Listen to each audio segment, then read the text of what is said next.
Salmo 33. Vamos prestar atenção a essa leitura, que é uma ordem para razões para adorar a Deus. Salmo 33. Exultai, ó justos, no Senhor, aos retos fica bem louvá-lo. Celebrai o Senhor com harpa, louvai-o com cânticos no saltério de 10 cordas. Entoai-lhe novo cântico, tangei com arte e com júbilo, porque a palavra do Senhor é reta e todo o seu proceder é fiel. Ele ama a justiça e o direito. A terra está cheia da bondade do Senhor. Os céus, por sua palavra, se fizeram, e pelo seu sopro de sua boca, o exército deles. Ele ajunta em montão as águas do mar e em reservatório encerra as grandes vagas. Tema ao Senhor toda a terra, temam-no todos os habitantes do mundo, pois ele falou e tudo se fez. Ele ordenou e tudo passou a existir. O Senhor frustra os desígnios das nações e anula os intentos dos povos. O conselho do Senhor dura para sempre, os desígnios do seu coração por todas as gerações. Feliz a nação cujo Deus é o Senhor, e o povo que ele escolheu para a sua herança. O Senhor olha dos céus, vê todos os filhos dos homens. Do lugar de sua morada, observa todos os moradores da terra. Ele, que forma o coração de todos eles, que contempla todas as suas obras. Não há rei que se salve com o poder dos seus exércitos, nem por sua muita força se livra o valente. O cavalo não garante vitória, a despeito da sua grande força, a ninguém pode livrar. Eis que os olhos do Senhor estão sobre os que o temem, sobre os que esperam na sua misericórdia, para livrar-lhes a alma da morte e no tempo da fome conservar-lhes a vida. Nossa alma espera no Senhor, nosso auxílio e escudo. Nele o nosso coração se alegra, pois confiamos no seu santo nome.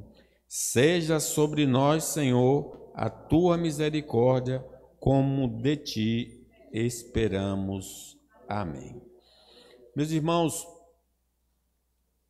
o Salmo 33 é um hino de louvor que celebra a grandeza de Deus como Criador, como soberano, justo, misericordioso, encorajando os santos a depositarem nele a sua confiança e a expressarem sua alegria através do louvor.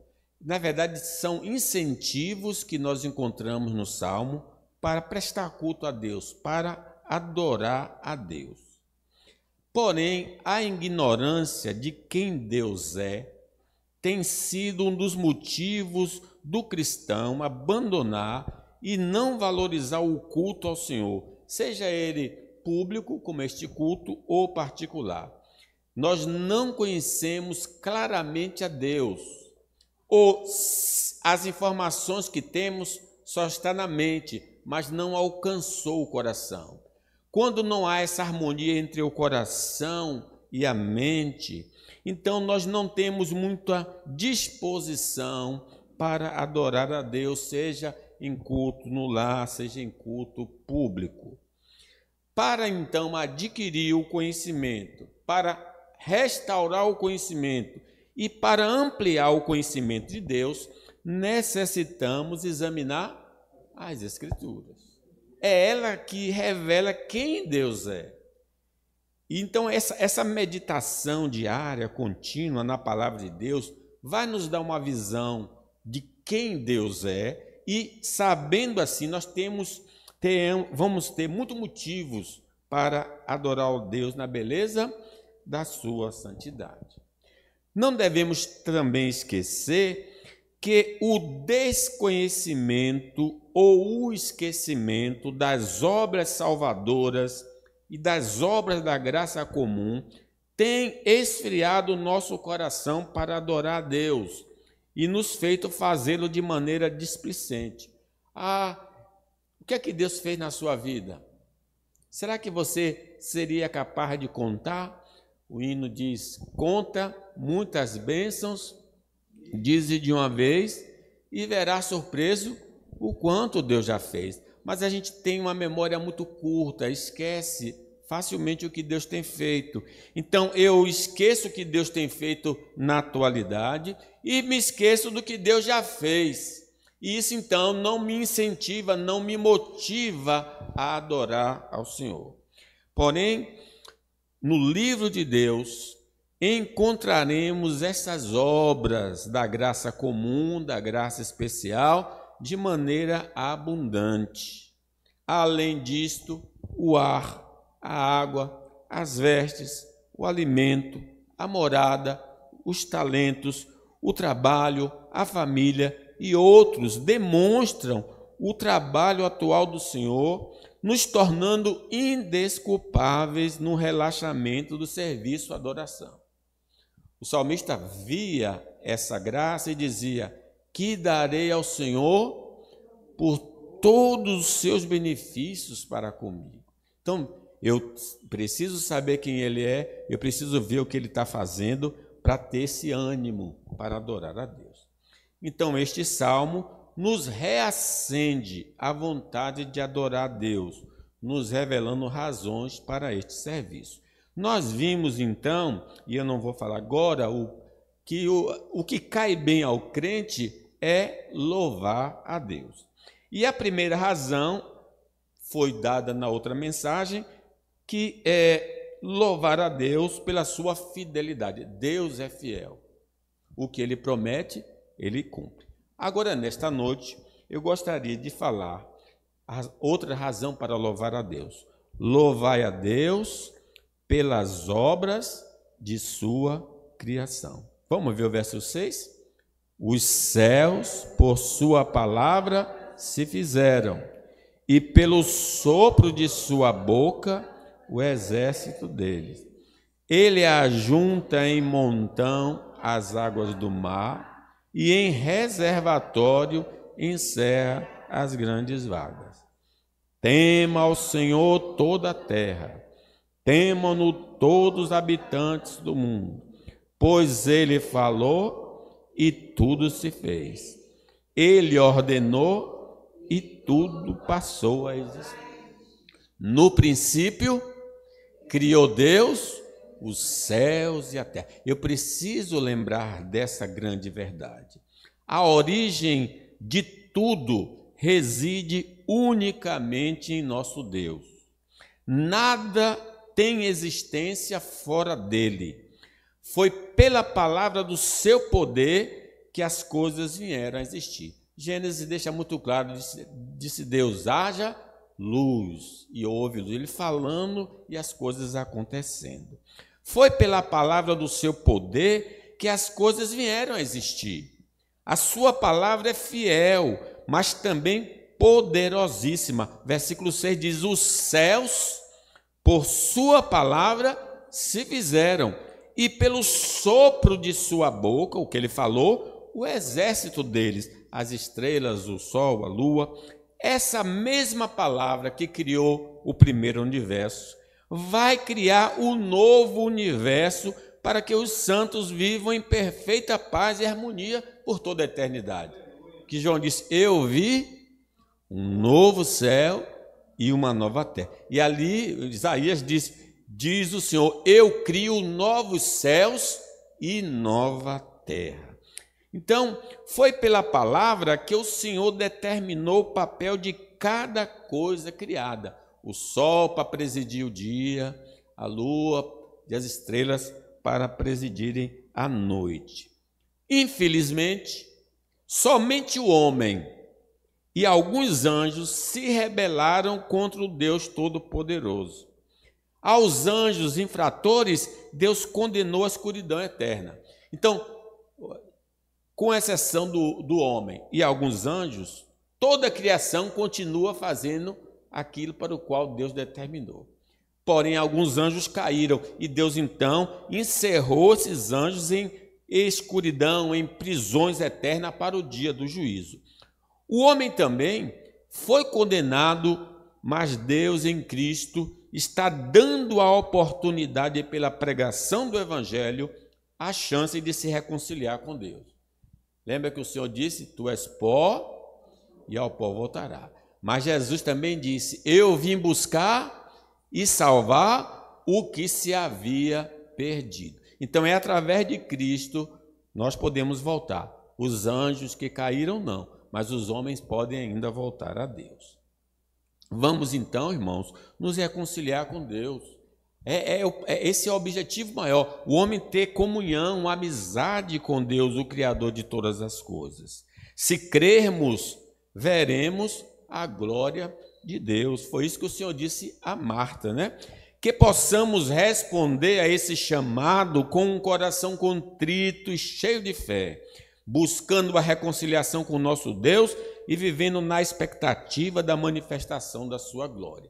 Então é preciso ouvir o chamado de Deus. Ouvir e a vossa alma viverá.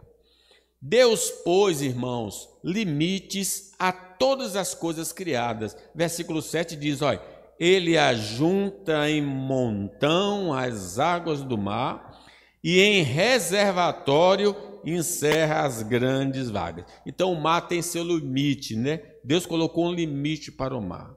Toda a criação tem um papel definido por Deus. Elas se submetem incondicionalmente ao mandar divino. Porém, na proximidade do retorno de Cristo, a criação quebrará esta ordem por uma decisão divina que vem julgar os homens por causa de suas iniquidades. Quer dizer, as estrelas, o sol, por exemplo, continuam fazendo aquilo que Deus determinou. Mas quando Jesus estiver voltando, as estrelas do céu cairão, o sol não dará o seu brilho, a lua não vai brilhar. Por quê? Porque nos últimos tempos Deus vai autorizar a esses elementos, o exército dos céus, que deixem a sua posição por causa da iniquidade do homem, porque Deus vem julgar o homem. Mas no tempo presente, hoje, agora, somente nós, feitos à imagem de Deus, nos insurgimos contra os limites que Deus impôs a nós. Toda a criação está dentro da rota estabelecida por Deus. Quem é que saiu dessa rota? O homem. Nós todos pecaram, destituídos estão da glória de Deus. Comemos do fruto que não deveríamos comer. Adoramos os deuses fruto da nossa imaginação. Ridicularizamos muitas vezes Deus e seus feitos. Deixamos de adorá-lo em busca dos nossos próprios interesses. Adulteramos, matamos, mentimos, cobiçamos, tudo para afrontar e desobedecer ao Senhor. Esse é um quadro que descreve a palavra de Deus. Não há um justo sequer, não há ninguém que entenda, todos se extraviaram e juntamente se fizeram inúteis. Essas verdades deveriam nos levar a reconhecer a nossa profunda necessidade de arrependimento e de um coração transformado. A mensagem de João Batista é de Jesus: arrependei-vos para que sejam cancelados os vossos pecados, né? Precisamos, irmãos, mesmo como crentes, precisamos nos arrepender. A ordem divina é quebrada pela nossa desobediência e somente através da graça de Deus em Cristo podemos ser reconciliados com o Criador e começar a viver em conformidade com a sua palavra. Se Deus não tirar o coração de pedra, nos dar um coração de carne, não colocar o seu espírito, não escrever a lei, nós vamos continuar fugindo do caminho que Deus estabeleceu. Sabedores da grandeza e do poder de Deus através das coisas criadas, devemos respeitar e temer ao Senhor. Quem criou todas as coisas? O Senhor. Então, tema ao Senhor, versículo 8. Tema ao Senhor toda a terra, temam-no todos os habitantes do mundo.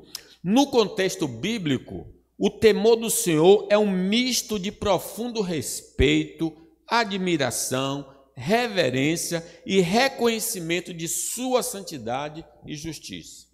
É um temor filial, como o respeito que um filho tem por um pai amoroso, mas também justo e poderoso. Assim como nós respeitamos os mais velhos, os nossos pais, deveríamos ter respeito muitíssimo por Deus, porque Ele é onipotente, onipresente, onisciente. Ele é o Deus Criador.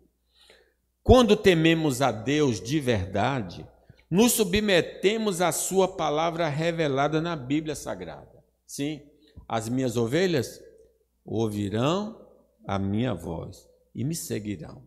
Se de fato tememos o Senhor, nos afastaremos de tudo que Ele proíbe. Não matarás, não furtarás, não dirás falso testemunho, honra teu pai e tua mãe. Quando existe respeito por Deus, andaremos no caminho ordenado por Ele. Se de fato tememos a Deus, cremos em suas ameaças e acreditamos em suas gloriosas promessas.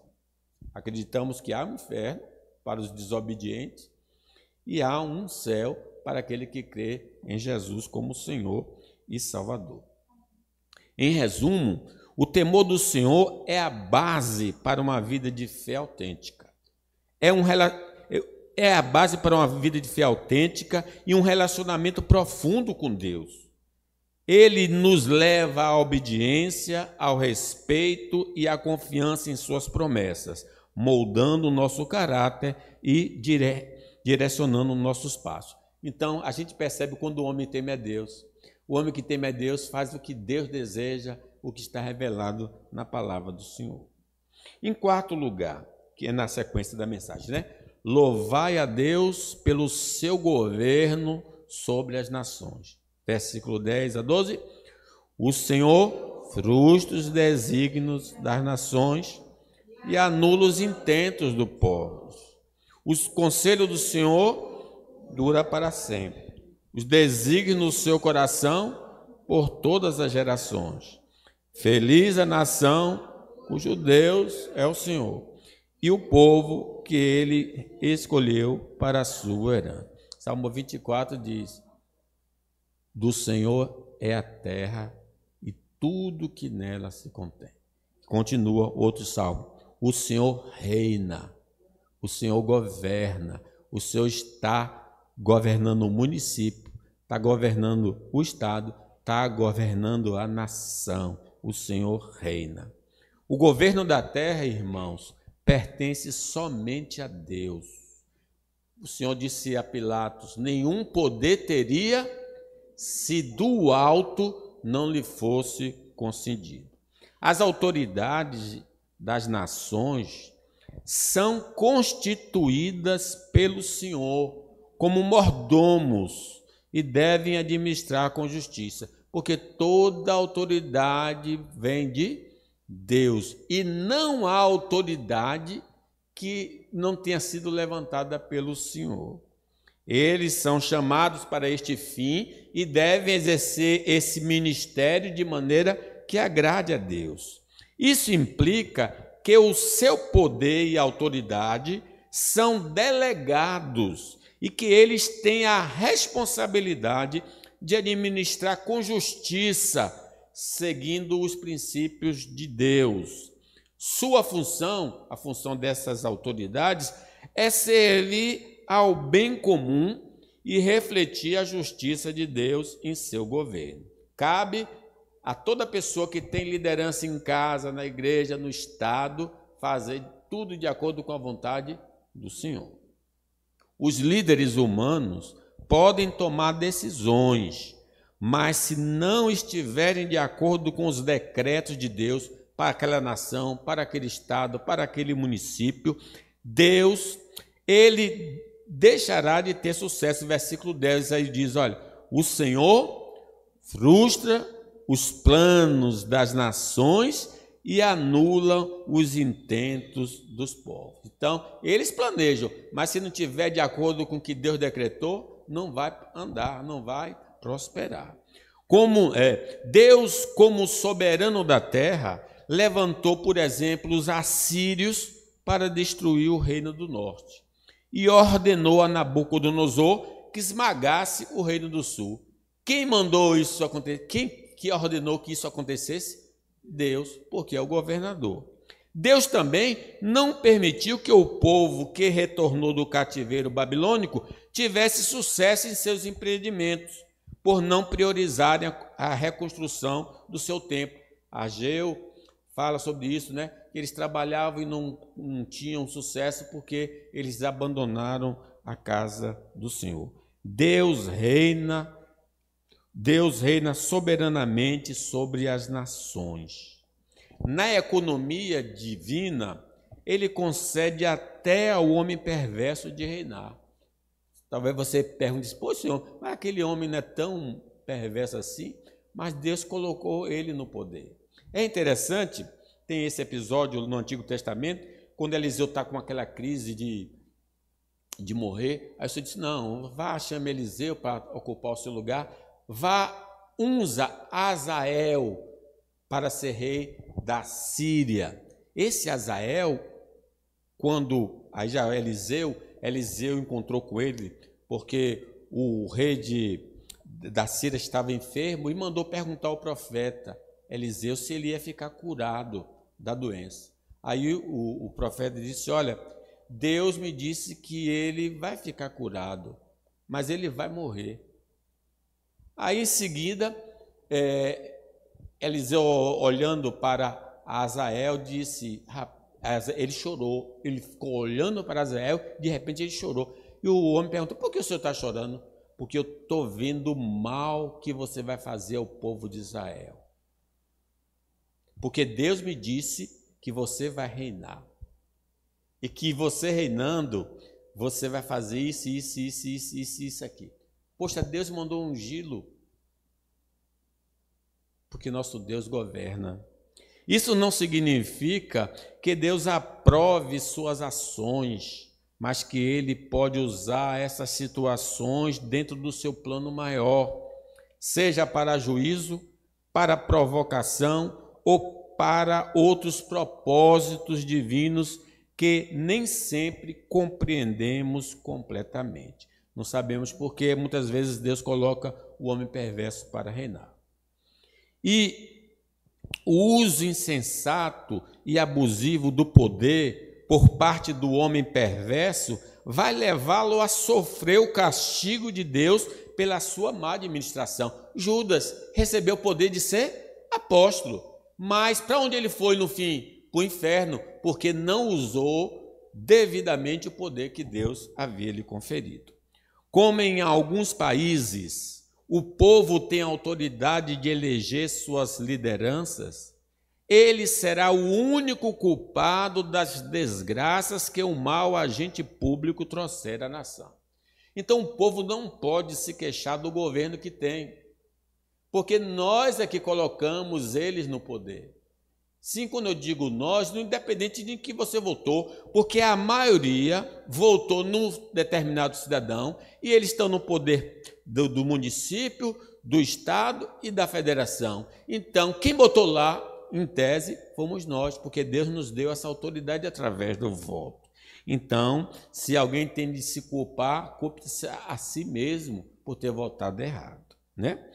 Por isso, necessitamos ser mais responsáveis nas escolhas de nossos representantes ao poder municipal, estadual e federal. Você veja que roubaram aí os velhos, os aposentados, as autoridades não fazem absolutamente nada, nem comentam, não estão querendo botar a gente na cara. Até agora, ninguém foi preso. Ninguém foi preso. Mais de 90 bilhões foram roubados e ninguém ainda foi preso. É uma brincadeira. E estão brigando lá se instala uma CPI ou não. Imagine um negócio desse. Os projetos elaborados das nações ou dos indivíduos não dependem deles para ter sucesso, mas se planejarem de acordo com a vontade de Deus revelada na Bíblia Sagrada, não ficarão frustrados. Porque diz aí o versículo: o conselho do Senhor dura para sempre, os planos do seu coração por todas as gerações. A soberania de Deus se estende sobre todas as coisas e seus propósitos prevalecem. Agindo Deus, quem impedirá? Confiar apenas em nossa própria sabedoria e força pode levar à frustração quando nossos planos se chocarem com a vontade divina. A vontade do Senhor não caduca, é sempre atual para cada nova geração. Os princípios e os propósitos de Deus permanecem firmes ao longo do tempo, oferecendo um guia seguro para todas as épocas e para cada indivíduo, né? Então Deus já nos mostrou em sua palavra o caminho excelente. Vamos planejar nossa vida de acordo com a palavra de Deus e nós teremos sucesso. Infelizmente, as nações escolhendo os deuses criados pela imaginação humana experimentam muitas frustrações, apesar do sucesso aparente. Você vê que elas prosperam, mas há muito conflito interno. Isso porque a realização verdadeira consiste na comunhão com Deus e não na prosperidade material. Ele diz: feliz a nação cujo Deus é o Senhor e o povo que ele escolheu para a sua herança. O povo de Israel experimentou a verdadeira realização enquanto tinha comunhão com o Senhor. Conseguiu viver no deserto 40 anos sem nenhuma estrutura e nunca morreu de fome, nem a roupa envelheceu, nem um sapato estragou, porque Deus estava no comando da vida deles. Mas todas as vezes que ele, Israel, rasgava a amizade com Deus através do pecado, sua vida era vazia, experimentava muitas dores. Talvez seja essa a nossa condição. Podemos ter o básico ou mesmo o excedente, mas o prazer real não está presente. Somente tendo ou restaurando a amizade com Deus podemos ser felizes. Precisamos de comunhão com Deus. Precisamos andar com Deus. Eu concluo, meus irmãos. Para podermos adorar a Deus, precisamos ser servos de Deus. Não é qualquer pessoa que pode adorar a Deus. Tem que ter passado pela nova vida. Temos de ter passado pela purificação dos nossos pecados pelo sangue de Cristo. Sem esse lavar regenerador e transformador do Espírito Santo, não há possibilidade do homem estar na presença de Deus, cultuando a Ele, orando e cantando louvores. Sem um novo nascimento, a adoração não é aceita. É como Caim. Apesar de haver cânticos, orações e ofertas, é só ler o capítulo 1 de Isaías. O povo estava orando, cantando, e o Senhor disse: manda fechar a igreja, que eu não quero, não gosto desse povo. Esse povo está na iniquidade. Necessitamos, irmãos, confiar somente em Cristo para sermos salvos e nos tornarmos verdadeiros adoradores, que adorem em espírito e em verdade. Deus é fiel. Quem confessa o pecado, Ele perdoa. Se abandonarmos o pecado, Ele se aproxima de nós. Se o deixarmos, Ele nos deixará. Se crermos em Cristo, seremos salvos. Estamos sendo salvos e vamos ser salvos na vinda gloriosa do Senhor Jesus. Se não darmos crédito ao seu evangelho, estamos perdidos, continuamos perdidos e vamos nos perder. Hoje é o dia aceitável, hoje é o dia da salvação. Se ouvires a voz do Senhor, não endureça o coração. Foi Deus quem nos criou. Só Ele sabe o que pode nos tornar verdadeiramente felizes. Sem Ele, nossa vida será vazia. Se não estamos vivendo dentro da vontade dEle, não teremos paz. Longe dele, estamos lentamente morrendo e nunca mais poderemos ter a sua presença conosco. Mas se abandonarmos esta insensatez, a vida com Deus, a vida de Deus e a vida na presença de Deus se tornará uma realidade para cada um de nós. Aquele que governa o universo deseja tomar as rédeas da nossa vida, mas é necessário que deixemos ser conduzidos pelo Senhor. Entregue teu caminho ao Senhor, confia nele e no mais ele tudo fará. Obedecer sua palavra nas Escrituras Sagradas demonstra nossa total submissão ao governo de Deus sobre nós. Por isso, entreguemos nosso caminho ao Senhor e ele vai agir na nossa vida. Amém. Fiquemos de pé. É Júlia que está aqui e a outra, né? Rosana. Vamos orar por Júlia e Rosana. Senhor Deus, queremos agradecer por Júlia e Rosana que o Senhor trouxe aqui para ouvir a Tua palavra, Senhor. O Senhor conhece o coração delas, conhece as lutas que elas estão passando, as dificuldades. Oh Deus, que o Senhor socorra em nome de Jesus. Que o Senhor lhes dê entendimento da palavra, do Evangelho, que elas continuem ou creiam no Evangelho para a glória e honra do Teu nome. Que o Senhor as livre de toda má obra e abençoe também a saúde delas no nome do Senhor Jesus. Oh Deus, nos leve para os nossos lares em paz. Mas pedimos que o Senhor se lembre da tua filha Cecília, ali naquele hospital. Oh Deus, socorre a tua filha, Pai. O Senhor é o Salvador, só o Senhor pode salvar a tua filha. Salva a tua filha, ó Deus, em nome de Jesus. Opera um milagre ali na vida dela, para o louvor da sua glória, Senhor. Glorifique o teu nome, no nome do Senhor Jesus, ó Pai. Nos leva para os nossos lares, no nome do Senhor Jesus. Amém. Que o Senhor te abençoe e te guarde. Que o Senhor faça resplandecer o seu rosto sobre ti e tenha misericórdia de ti. O Senhor sobre ti levante o seu rosto e te dê a paz. Amém.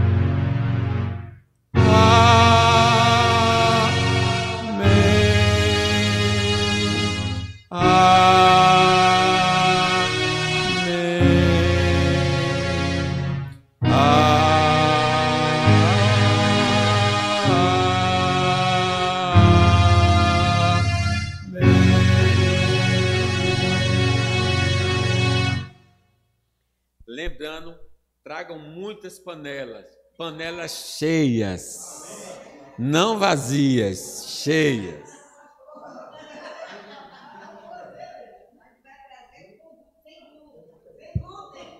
Não tem importância, sem glúten, mas tragam.